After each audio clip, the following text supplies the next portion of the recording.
Quiero darles la bienvenida a este webinar de seguridad corporativa, segunda parte, por el licenciado Sergio Quiroga. Iniciamos la segunda parte de seguridad corporativa y es el control sobre la empresa de seguridad contratada en una organización pública o privada. Para la ayuda en cuanto a la seguridad y tener más controlado la seguridad de todo lo que es el predio de una empresa, se tienen que contratar empresas de seguridad. Según la dimensión de la empresa de seguridad, las áreas críticas es la cantidad de vigiladores que se van a contratar. Estos vigiladores son capacitados con consignas generales. Consignas generales se les llama a, por ejemplo, en una empresa de seguridad no deben robar, se deben tratar de evitar todos los tipos de delitos que pueden llegar a ocasionar un daño en una organización. Las consignas particulares. Cada puesto, en cada lugar donde está dispuesto un vigilador, tiene una consigna particular. Está puesto en ese puesto para cuidar ciertos y determinados eventos que pueden ocurrir en especial en ese puesto. Para ello tenemos que hacer una permanente capacitación al personal, porque las políticas de seguridad pueden ir cambiando de forma permanente y como hay a veces ajustes que van viniendo de las políticas, de la parte directiva de la empresa. Ser vigilador hoy en día es una salida laboral rápida.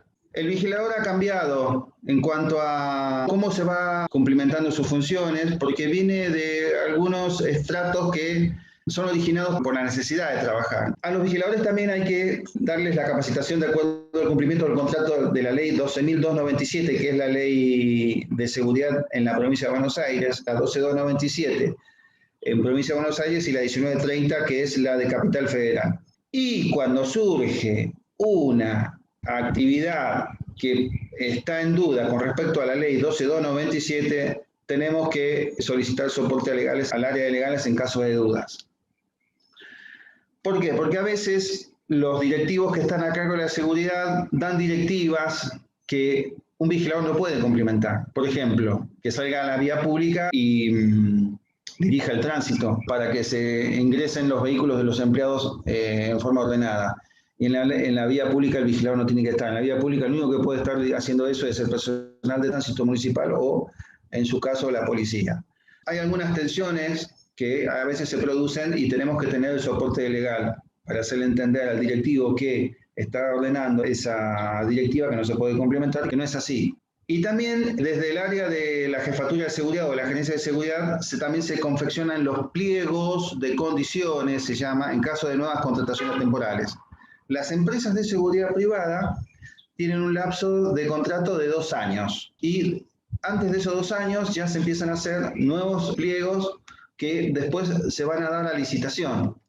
Esos pliegos se presentan a las distintas empresas que se van a presentar en la licitación para ver si con comercial logran obtener alguna empresa que deseen cumplimentar los requerimientos de seguridad y con comercial y otras áreas sobre toda la documentación que tiene que presentar en la empresa para poder ganar la licitación. Hay un doble cuestionamiento y en toda empresa de seguridad tiene que haber un plan de seguridad y para hacer un plan de seguridad hay que hacer un análisis de riesgos, vulnerabilidades y peligros que tenemos que analizar antes de hacer un plan de seguridad. De acuerdo a los requerimientos de la ISO 27002, la ISO 27002 nos dijeron en la auditoría interna que los vigiladores debían estar capacitados con los conocimientos básicos sobre primeros auxilios. Parte del sistema de seguridad también es el personal policial que podamos contratar. Y vamos a tener 2 polos en ese caso. Policía Provincia de Buenos Aires y seguridad privada. Estos 2 polos tienen que funcionar en forma mecánica y deben tener bien en claro cuál es la función de cada uno y qué responsabilidad va a tener uno. En términos míos y a nivel personal, lo más aconsejable es que el personal de seguridad privada se aboque a todo lo que es la función de cumplimiento de normativas, sobre ingreso personal, sobre todo lo que es la seguridad privada del predio. Y que el personal policial únicamente aparezca en el caso de que el personal de seguridad privada vea que la situación ya lo desborda y que necesita el apoyo del personal policial. Bueno, los otros protocolos que tenemos en una corporación, ya se trate estatal o privada, son protocolos sobre evacuación de incendios con los simulacros anuales programados y amenazas de artefactos explosivos.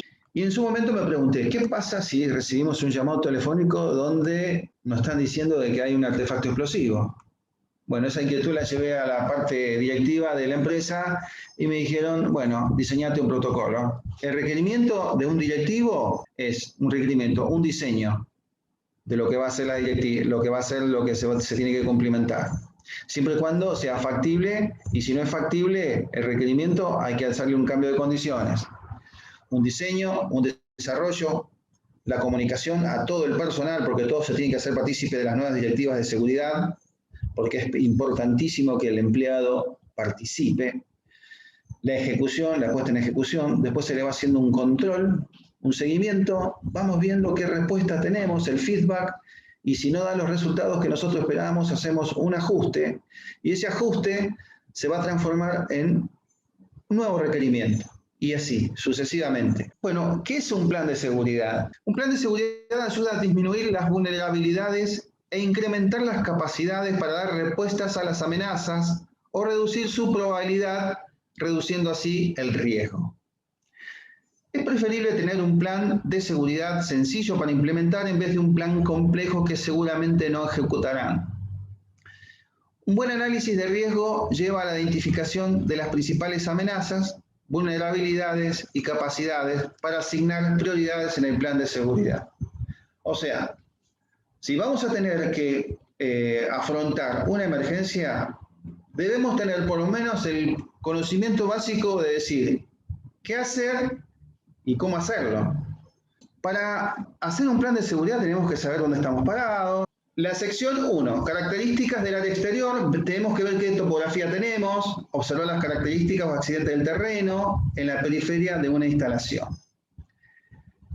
Las áreas inmediatas, comprobar qué características posee la población existente en los alrededores de la instalación, determinar si hay algún aspecto que pueda perjudicar la seguridad. Este estudio de seguridad es súper sintético, ¿eh? El estudio de seguridad, para realizarlo, hay que contestar más o menos unas 300 preguntas. Esto es lo sintético de lo más sintético.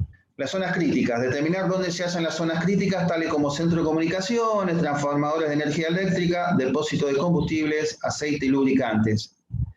Esto en el exterior.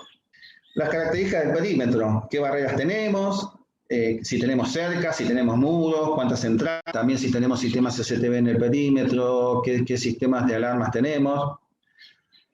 La característica del área interior, la estructura del edificio, cuántos pisos tienen, si es alto, cuántas escaleras de emergencias, qué áreas excluidas tenemos, qué áreas son críticas y que pueden entrar solamente empleados con cierto y determinado nivel, cuáles son restringidas y cuáles son las que se pueden controlar a través de los sistemas de CCTV. Las guardias de seguridad, esto también va en el plan de seguridad, qué personal de guardia tenemos, patrullas y qué logística tienen, a ver si tienen buenos aparatos de comunicación, si tienen vehículos para recorrer y qué otros sistemas tienen para el control del ingreso y egreso del personal. El control e identificación de las personas, que el control e identificación del personal del lugar, el control de identificación de vehículos, el sistema de alarmas, podríamos tener de intrusión, de incendios, de sistemas CCTV, y la mención que hice de los inhibidores de drones. Después tenemos los medios para combatir incendios, qué tipo de medios tenemos, qué tipo de sistema de apagado de incendio, el personal de equipos contra incendios o bomberos, que es una de las partes principales del sistema de seguridad. Según el lugar, es aconsejable que hayan vigiladores bomberos. Los vigiladores bomberos no tiene que ser un vigilador que se le da un curso de bombero, tiene que ser un bombero de profesión, tiene que tener un certificado firmado por el comandante del cuartel bombero que diga así: Juan Pérez, DNI tanto, es bombero del cuartel tal y tal. Extintores, los sistemas de sprinklers, que son las flores que tiran con sistemas de agua, y el FM200. El FM200 es un gas que se utiliza para sofocar principios ígneos en lugares donde hay servidores gigantescos para que no dañen a los servidores. el tipo de qué comunicaciones tenemos y qué contactos que vamos a ir haciendo en los casos de emergencia. Por ejemplo, en el corte de energía eléctrica, ¿dónde debemos llamar para ver cuándo se va a restituir la energía eléctrica? ¿Por qué? Porque mientras no tenemos ingreso de energía de red, están funcionando los generadores eléctricos. Si tenemos un corte de gas, ¿a dónde tenemos que llamar en caso de emergencia? Tenemos que tener los teléfonos de defensa civil. Esto sí o sí tiene que estar en el plan de seguridad. Las inundaciones y otros eventos naturales, y lo debe tener el personal de guardia de seguridad privada, ¿no? Bien visible, para que no bien ocurra el hecho, avise y comunique a los mandos correspondientes o a la línea correspondiente y inmediatamente llama a estos organismos para que colaboren. Comisaría, ¿a qué comisaría llamamos? Tenemos que tener en cuenta cuál es la comisaría jurisdiccional en caso de que estemos en presencia de algún delito o que tenga que venir a apoyar en caso de un hecho que ya desborda la seguridad privada, los bomberos en caso de incendio, cuál es el hospital más cercano en caso de que no pudo llegar la ambulancia y tengamos que trasladar por nuestros propios medios a un herido. Si tenemos área protegida en forma médica, hay empresas que contratan un servicio de área protegida. Cada vez que se descompone una persona, se llama a esa empresa médica y viene inmediatamente la ambulancia. Y si tenemos existencia de personal médico en planta. Si tenemos personal médico en planta, es lo único que le da la primera atención, reincorporar al paciente y llama después al área protegida, o en su defecto a la ambulancia del hospital más cercano. El plan de evacuación. Bueno, ¿qué es un plan de evacuación? Es un plan donde se toman las acciones a seguir en caso de emergencia. Simultáneamente se deberá evacuar al punto de encuentro establecido. Los líderes de evacuación guiarán a todo el personal, contratistas, visitas y proveedores por una salida segura hasta el punto de encuentro. Sí, hay que ver la estructura del edificio, hay que ver cuántas salidas de emergencia tiene y si hay también escaleras de emergencia. De acuerdo al lugar o al sector donde se produce el incendio, el personal se dirige hacia el lado contrario y evacúa. Eso es en líneas generales de lo que es una evacuación. Y siempre van a un punto de encuentro. ¿Qué quiere decir? Todo el personal que sale del edificio va hacia un punto de encuentro esperando y aguardando la llegada de los bomberos y del personal policial en su caso, ¿no? Si no hubiese personal de policía adicional. El modo de evacuación, en líneas generales siempre, ¿no? Todo el personal del edificio debe conocer las directivas generales del plan de evacuación, para lo cual se deben tomar los recaudos necesarios para brindar información permanente, especialmente a los nuevos ingresos de la planta. Todo el personal, la totalidad del personal, tiene que ser capacitado, instruido sobre cómo es una evacuación. Quien observe una situación anómala en el piso donde desarrolla sus tareas debe dar aviso en forma urgente de la siguiente manera. Avisar al responsable del sector, se acciona el pulsador de alarma si existiere en el lugar, reunión junto al medio de escape, o sea, se reúnen todos de las oficinas del sector juntos al lugar por donde se van a evacuar, siempre y cuando teniendo en cuenta en qué sector fue el incendio. Se procede a la evacuación del sector afectado, del resto de los sectores. Después, en el lugar de encuentro, se logran ubicar fuera del edificio, alejado del incendio. Y ahí mismo, los líderes de piso, líderes de sector, hacen recuento del personal. A ver si todos los que estuvieron en el piso se encuentran en el punto de encuentro. Las evacuaciones de personas con discapacidad hay que tener en cuenta, ¿no? Porque las personas con discapacidad se tienen que trasladar a través de rampas, a través del ascensor no se puede utilizar. Lo primero que se anula es el ascensor. Y anualmente se va haciendo, antes de un simulacro de evacuación se va haciendo un plan de capacitación. Las capacitaciones se hacen en forma anual. ¿Y cómo se van a ir haciendo? Se van a ir haciendo por sector y se les va a ir explicando a través de un PowerPoint, con filminas, cómo se tiene que hacer el simulacro. El simulacro se hace en Provincia de Buenos Aires, se hace una vez al año. Algunos conocimientos generales de cómo se utilizan los extintores, cómo se previenen los incendios, las medidas de autoprotección, cómo hay que bajar por las escaleras en caso de que haya mucho humo, Se utilizan todo lo que es las normativas de la ley 1346. ¿Cómo es el sistema de alarma? ¿Cómo se utiliza? ¿Cómo se activa una alarma en caso de que uno sea testigo de para dar aviso a los demás, testigo de un incendio? ¿Cuáles son los puntos de reunión y reubicación? Pero el punto de reunión puede ser modificable de acuerdo a donde se está produciendo el incendio. Si el incendio también está afectando el punto de reunión, se reubica. ¿Cuáles son los otros posibles puntos de reunión? Medidas generales de evacuación y se da anualmente. Entonces, ante una emergencia se detecta, se da aviso, se evalúa. Si la situación es crítica, se evacúa en forma general. Vienen los bomberos, se neutraliza y la situación se controla. En caso de que la evaluación sea un foco insignificante, la evacuación es parcial, se neutraliza a través de la utilización de los sistemas de apagado de incendios que tenemos internos y la situación controlada.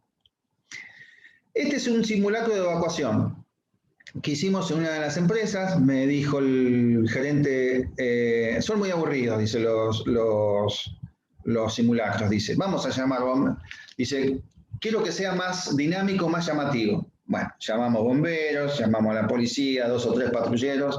Esto, yo iba a tocar la alarma y los bomberos por sí solos empezaron a tocar la sirena, así que vamos a ver si lo pueden ver el videito. Acá comienzan a salir en el simulacro, por las puertas que les correspondía a cada sector.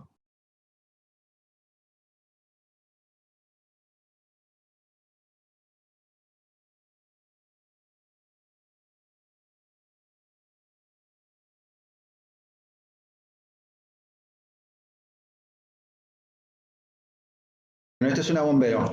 El bombero, cuando tiene que ingresar a un lugar donde hay un principio ígneo, se tiene que poner el equipo rápido, sacarlo de un gabinete que está en la puerta del edificio, ponérselo rápido e ingresar.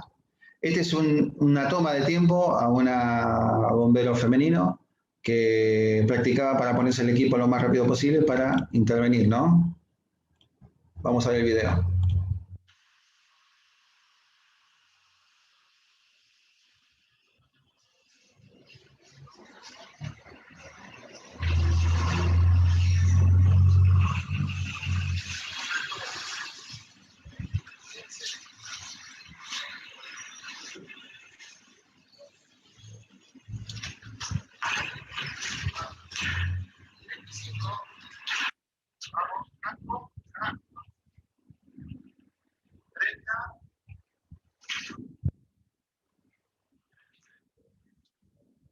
Segundos.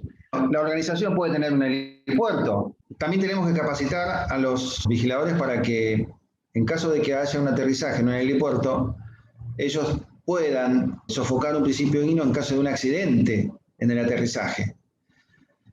Tuvimos también que capacitar al personal de bomberos sobre cómo sofocar un incendio de una nave que se accidenta al aterrizar. Así que acá paso un videito sobre cómo capacitamos en ese momento a los bomberos. Acá tenemos el CEPAC, que es un sistema de apagado de incendios para aeronaves. Estuvimos con personal de Fuerza Aérea, o sea, cuál es también las relaciones interinstitucionales que hay que tener. Y acá vamos a ver, esta es una mezcla de espuma con oxígeno, ¿no? Y cada vez que aterrizaba una aeronave de este tipo, el personal de bomberos, ya avisado previamente, debía estar en apresto con el sistema de apagado de incendios por si ocurría algún tipo de siniestro.